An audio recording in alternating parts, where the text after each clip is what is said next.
Still, at least we made it. Earth, 21st century by the looks of it. Talk about lucky. That wasn't luck, that was me. Hold still! Don't move! Hold still! Look, I'm telling you, it's broken. It hasn't worked for years. That's because you didn't have me. Martha, rebel! Now!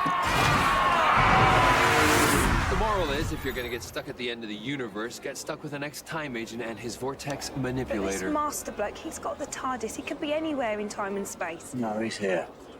Trust me. Who is he, anyway? And that voice at the end, that wasn't the Professor. If the Master's a Time Lord, then he must have regenerated. What does that mean? It means he's changed his face, voice, body, everything.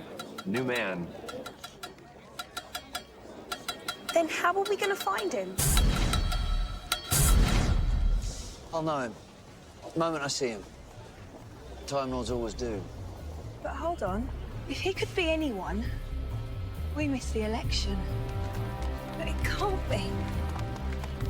Mr. Saxon has returned from the palace and is greeting the crowds inside Saxon headquarters. I said I knew that voice. When he spoke inside the TARDIS, I've heard that voice hundreds of times. I've seen him. We all have. That was the voice of Harold Saxon. That's him. He's Prime Minister. The Master is Prime Minister of Great Britain. The Master and his wife. This country has been sick. This country needs healing. This country needs medicine.